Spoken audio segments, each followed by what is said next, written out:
Hello guys, welcome to Quintessence. हम अपनी series को कंटिन्यू करते हुए अपना नेक्स्ट टॉपिक डिस्कस करते हैं, दैट इज पोलियो वायरस। अब रिसेंटली ये बहुत न्यूज़ में भी था कि इसके वैक्सीन के बारे में कहा जा रहा है कि ये कोविड-19 के लिए भी काम आ सकता है। वो सब हम देखेंगे और यूपीएससी के पर्सपेक्टिव से भी ये टॉपिक इंपॉर्टेंट है, क्योंकि कुछ साल पहले यूपीएससी ने इस पे क्वेश्चन पूछा था, which of the following diseases have been totally eradicated from India. तो कौन सी ऐसी डिजीज है जिसको टोटली इरेडिकेट गया है इंडिया से। उसमें पोलियो है, लेप्रेसी है और स्मॉल पॉक्स है। ये हम इस क्वेश्चन को सॉल्व करते हैं इस वीडियो के एंड में। तो शुरू करते हैं हमारा आज का टॉपिक पोलियो वायरस पे। अब ये न्यूज़ में क्यों था, क्योंकि रिसेंटली ये news according to some experts, उनका ये मानना है कि हम पोलियो के लिए जो वैक्सीन इस्तेमाल करते हैं, जिसको हम ऑरल पोलियो वायरस वैक्सीन कहते हैं या ओपीवी भी कहते हैं, this could provide temporary protection against कोविड-19। यानी कोविड-19 जो अभी पैंडेमिक चल रहा है, तो हम अपनी पॉपुलेशन को, जिनको अभी ये वायरस नहीं लगा है, उनको हम अगर ओपीवी देंगे, ऑरल पोलियो वैक्सीन देंगे, तो उनमें ये टेम्पररी प्रोटेक्शन प्रोवाइड उनको कर सकता है। अब ये ओपीवी क्या है, आईपीवी क्या होता है, लाइव एटेन्युएटेड किनको कहते हैं, वीकेंड वैक्सीन किनको कहते हैं, ये सब हम इस वीडियो में समझेंगे। सबसे पहले पोलियो के बारे में जानते हैं।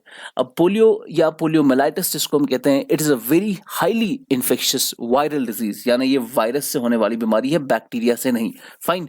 यानी जो बैक्टीरिया से जो बीमारियां होती है उसके लिए हम एंटीबायोटिक्स इस्तेमाल करते हैं, और वायरल डिजीजेस के लिए एंटीबायोटिक्स काम में नहीं आते। तो ये एक वायरल डिजीज है which mainly affects young children. तो खासकर जो 5 साल से कम के उम्र के बच्चे होते हैं, उनको ज्यादा असर पड़ता है इससे। इस वायरस से ज्यादा इन्फेक्शन होने के चांसेस उन्हीं के होते हैं, and this can result in permanent paralysis. यानी इस वायरस की वजह से उस इंसान को परमानेंट पैरालिसिस भी हो सकता है। अब इस वायरस के 3 स्ट्रेन होते हैं। अब वायरसेस के बारे में जब भी हम पढ़ेंगे, हम उसको कोरोना वायरस के साथ ही लिंक करेंगे, क्योंकि इसके बारे में अब हमें काफी कुछ मालूम पड़ गया है। अब आपको मालूम होगा, कोरोना वायरस एक पूरी फैमिली ऑफ वायरसेस है। अब हमारा जो कोरोना वायरस है, जिसको हम सार्स 2 भी कहते हैं, सीवियर एक्यूट रेस्पिरेटरी सिंड्रोम 2। अब इसके भी 2-3 स्ट्रेन्स, यानी इसके भी 2-3 टाइप्स अभी पॉपुलेशन में फैल रहे हैं। ऐसे ही पोलियो वायरस के 3 स्ट्रेन्स है। फाइन। और जो नेचुरली जो पोलियो वायरस पाया जाता है, उसको हम वाइल्ड पोलियो वायरस भी कहते हैं या वाइल्ड टाइप भी कहते हैं। तो ये तीनों के तीनों स्ट्रेन्स वाइल्ड पोलियो वायरसेस है, यानी नेचुरली पाए जाते हैं। इसमें जो पहला है, जिसको हम टाइप 1 कहते हैं, फिर सेकेंड है टाइप 2 एंड टाइप 3। ये 3 स्ट्रेन्स है पोलियो वायरस के, वाइल्ड पोलियो वायरस के। इसमें जो वाइल्ड पोलियो वायरस टाइप 2 है, इसको पूरी दुनिया से इरेडिकेट किया गया था 1999 में ही, और 2012 के बाद वाइल्ड टाइप 3 का एक भी केस अभी तक रजिस्टर नहीं हुआ है। यानी दुनिया में अगर कहीं पर भी पोलियो है, तो वो कौन सा पोलियो है? सिर्फ टाइप 1 वाला पोलियो है, यानी वो पोलियो जो टाइप 1 वायरस से फैल रहा है।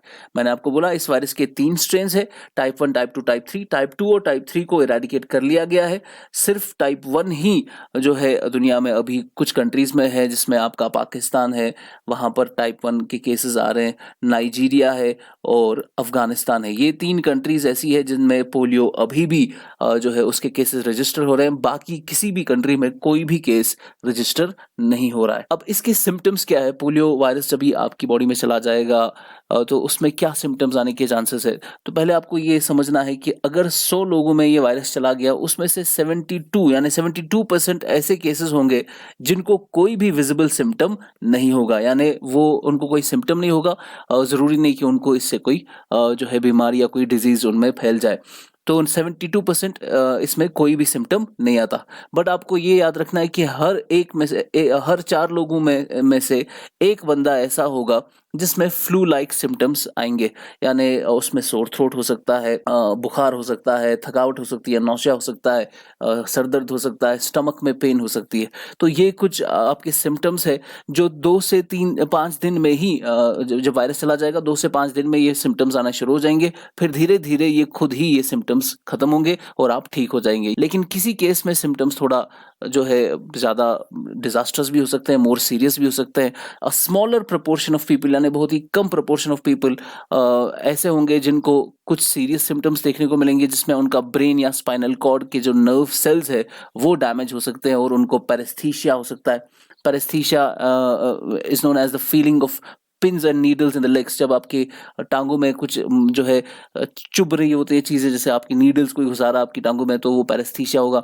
या फिर मेनिंजाइटिस हो सकता है, जिसमें ये 1 out of 25 लोगों को हो सकता है मेनिंजाइटिस, जिसमें आपके स्पाइनल कॉर्ड और ब्रेन की नर्व सेल्स इन्फेक्ट हो जाती है और आपको फाइनली पैरालिसिस हो सकता है। पैरालिसिस 1 out of 200 टाइम्स हो सकता है, यानी 200 में से एक इंसान को पैरालिसिस होगा, जिसमें आप अपने बॉडी पार्ट्स को मूव भी नहीं कर पाएंगे। आपकी आर्म्स में, लेग्स में जो है वीकनेस डेवलप हो जाएगी, जिसमें फाइनली आपका पैरालिसिस आपको हो सकता है इसी वायरस की वजह से। अब paralysis is the most severe symptom associated with polio. जो सबसे ज्यादा सिवियर सिम्टम है वो पैरालिसिस ही है। और ये भी आपको याद रखना है कि 100 में से 2 से 10 लोग ऐसे होंगे जिनको पैरालिसिस हुआ है और फाइनली उनकी डेथ भी हो जाती है इसी वायरस की वजह से। क्यों? Because the virus affects the muscles that help them breathe. जो सांस लेने के लिए हमें मसल्स इस्तेमाल होती है, वो मसल्स भी अफेक्ट हो जाती है, वो भी मूव नहीं कर पाती, इसकी वजह से ब्रीदिंग डिफिकल्टीज भी इस वायरस से डेवलप हो सकती है।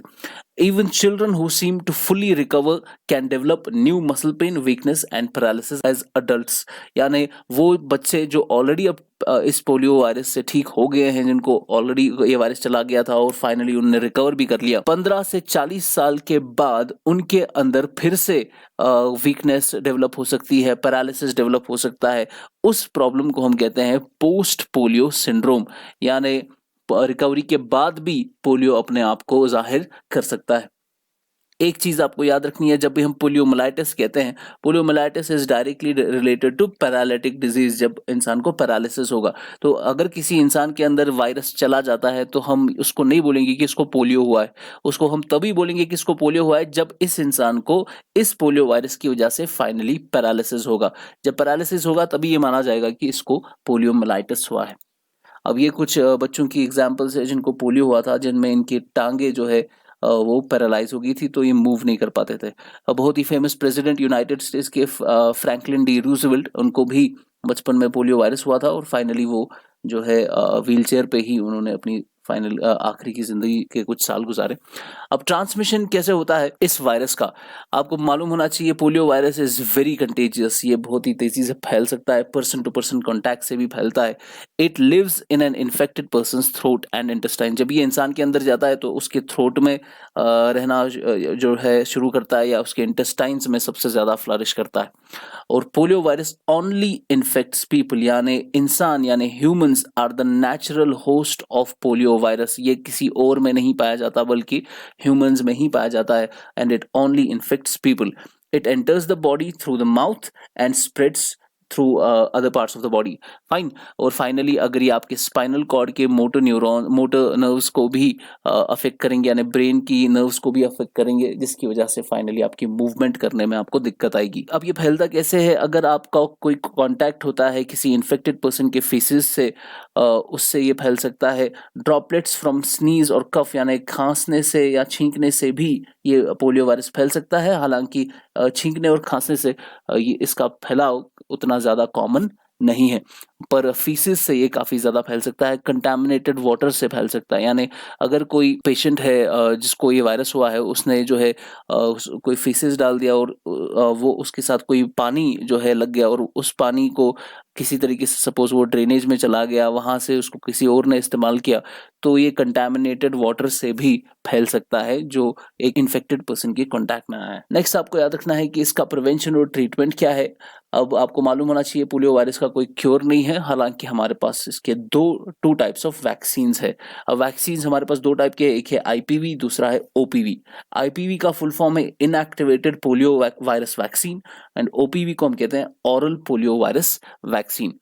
आईपीवी इंजेक्शन के द्वारा दिया जाता है डायरेक्टली, या लेग में किया जाएगा या आर्म में किया जाता है इंजेक्शन, और ये पेशेंट के एज पे डिपेंड करता है कि लेग पे करे या आर्म पे करे, और डायरेक्टली इंजेक्ट किया जाता है ये वैक्सीन। और जो ओपीवी है वो ड्रॉपलेट्स के जरिए दिया जाता है, और मेजॉरिटी कंट्रीज में ओपीवी ही किया जाता है क्योंकि थोड़ा कॉस्ट इसका कम होता है। आईपीवी का कॉस्ट काफी ज्यादा है, इसीलिए डेवलप्ड वर्ल्ड में यानी यूनाइटेड स्टेट्स में आईपीवी ही इस्तेमाल होता है। लेकिन इंडिया में जब हमने वो 2 बूंद जिंदगी के वाला वो प्रोग्राम शुरू किया था, उसमें हमने ओपीवी ही दिया था अपने पॉपुलेशन को बचाने के लिए। अब ये देखिए, ये आईपीवी की एग्जाम्पल है जिसमें हम आम में ये वैक्सीन भर रहे हैं, और ये ओपीवी की एग्जाम्पल है जिसमें हम बच्चे को डायरेक्टली उसके मुंह में ये वैक्सीन डाल रहे हैं। अब इनमें इनमें डिफरेंस क्या है ओपीवी और आईपीवी में? OPV is made up of attenuated और वीकेंड पोलियो वायरस, यानी हमारे पास जो पोलियो वायरस है, आपको पता होना चाहिए वैक्सीन में यही वायरस ही होता है, और ये वायरस हम बॉडी में डालते हैं ताकि हमारी बॉडी में इम्यूनिटी डेवलप हो। अब जब हम इस वायरस को थोड़ा वीक यानी कमजोर करते हैं और इस कमजोर वायरस को बॉडी में डालते हैं, उसको हम बोलेंगे ओपीवी, ओरल पोलियो वैक्सीन। यानी इसमें जो आपका वायरस होता है वो जिंदा होता है लेकिन कमजोर होता है। नेक्स्ट हमारा होता है आईपीवी। आईपीवी में यानी इनएक्टिवेटेड पोलियो वायरस, यानी किल्ड वैक्सीन भी इसको हम कहते हैं, यानी इसमें जो पोलियो वायरस होता है उसको हमने जो है इनएक्टिवेट किया होता है, यानी वो जब बॉडी में जाएगा उससे बीमारी फैलने का कोई ज्यादा चांस नहीं है, लेकिन ओपीवी में बीमारी फैलने का थोड़ा बहुत चांस रह जाता है। क्यों? क्योंकि ये वायरस कमजोर होता है लेकिन पूरा मरा नहीं होता। तो कमजोर वायरस आपको इम्यूनिटी तो प्रोवाइड करेगा, साथ ही साथ बीमारी भी फैला सकता है, इसी वैक्सीन से बीमारी फैल सकती है। लेकिन आईपीवी में ये फायदा है कि आईपीवी इनएक्टिवेटेड वायरस इस्तेमाल करता है। इनएक्टिवेटेड वायरस से हमें इम्यूनिटी तो मिलती है, लेकिन इससे कोई बीमारी फैलने का चांस नहीं होता। तो यही यहाँ पे हम देख रहे हैं कि ओपीवी क्या है, ओपीवी एटेनुएटेड या वीकेंड पोलियो वायरस इस्तेमाल करता है, और इस वीकेंड पोलियो वायरस से वैक्सीन डेराइव्ड पोलियो का खतरा होता है, यानी वैक्सीन से ही पोलियो हो सकता है। क्यों? क्योंकि इसमें जो वायरस इस्तेमाल होता है वो कमजोर होता है लेकिन वो इनएक्टिवेटेड नहीं होता। आईपीवी में क्या इस्तेमाल होता है? इनएक्टिवेटेड यानी किल्ड पोलियो वायरस इस्तेमाल होता है। इससे हमें इम्यूनिटी भी मिलेगी और साथ ही साथ इससे बीमारी फैलने का कोई चांस नहीं होता। इंडिया का स्टेटस क्या है? India was officially declared polio free by WHO in 2014, यानी 2014 के बाद हमने कोई भी केसेस जो है रजिस्टर नहीं किए। इनफैक्ट हमारा जो आखिरी केस हुआ था वो 2011 में ही हुआ था, लेकिन हमें फिर WHO ने 2014 में पोलियो फ्री स्टेटस दिया। उसके बाद से अभी तक कोई भी हमारा केस नहीं ये रजिस्टर हुआ है। However, samples from some states showed the presence of type 2 VDPV, यानी जो वैक्सीन के 3 स्ट्रेन्स मैंने बोले थे, टाइप 1, टाइप 2, टाइप 3, इनमें से जो वाइल्ड टाइप है, ये तीनों के तीनों वाइल्ड टाइप वैक्सीन है, यानी जो नेचुरली पाए जाते हैं, इसका कोई भी केस इंडिया में नहीं होता। लेकिन जो ये टाइप 2 वाला जो वायरस था, इसके लिए जो हमने वैक्सीन बनाया था, इस वैक्सीन को जब हमने ओपीवी के जरिए बच्चों में ट्रांसफर किया, और किसी बच्चे में क्या होता है, वो इम्यूनो डिफिशिएंट होता है, यानी उसकी इम्यूनिटी उतनी स्ट्रांग नहीं होती। तो जिसकी इम्यूनिटी उतनी स्ट्रांग नहीं होती उसको वैक्सीन से ही ये पोलियो हो जाता है, उसी को हम कहते हैं वैक्सीन डिराइव्ड पोलियो। फाइन। अब जब ये टाइप 2 वाले से वैक्सीन से होगा तो उसको हम बोलते हैं टाइप 2 VDVP, यानी type 2 vaccine derived polio virus, यानी उसको पोलियो वायरस हुआ, उसके अंदर पोलियो वायरस चला गया, उसको पोलियो हुआ, किसकी वजह से? टाइप 2 वैक्सीन की वजह से। फाइन। ये तब होता है जब आपके वैक्सीन में, आपके वायरस में चेंजेस आने लगती है। जब आप वैक्सीन इस्तेमाल करते हैं तो वैक्सीन जब बॉडी में जाएगा तो वैक्सीन में बदलाव आता है, उस वायरस में बदलाव आता है। तो वायरस में जो बदलाव आता है उसमें न्यूक्लियोटाइड्स होती है जिनकी चेंजेस होती है। अगर 6 से ज्यादा चेंजेस हुई, उसी को हम कहते हैं वैक्सीन डिराइव्ड पोलियो वायरस। लेकिन जो ये रिसेंटली कुछ सैंपल्स लिए गए थे उसमें 10 चेंजेस पाए गए थे न्यूक्लियोटाइड्स के, तब मालूम पड़ा कि इंडिया में टाइप 2 VDVP फैल रहा है, यानी टाइप 2 वैक्सीन जो इस्तेमाल किया जा रहा था उसी टाइप 2 वैक्सीन की वजह से वैक्सीन डिराइव्ड पोलियो वायरस हो रहा है। हालांकि vaccine derived polio virus extremely rare होता है। ये आमतौर पर किन लोगों में पाया जाता है? जो इम्यूनो डेफिशिएंट होते हैं, यानी जिनका इम्यून सिस्टम उतना स्ट्रांग नहीं होता। अब क्वेश्चन जो था, which of the following disease have been totally eradicated from India? Polio, leprosy, small pox. इसका करेक्ट ऑप्शन आपको ढूंढना है। मैंने आपको बोला कि पोलियो बहुत साल पहले ही इंडिया से इरेडिकेट किया गया था, इसके तीनों के तीनों स्ट्रेन्स इरेडिकेट किए गए थे। अभी जो कुछ आ रहे हैं वो नए केसेस है, लेकिन वो VDVP के केसेस है। फाइन।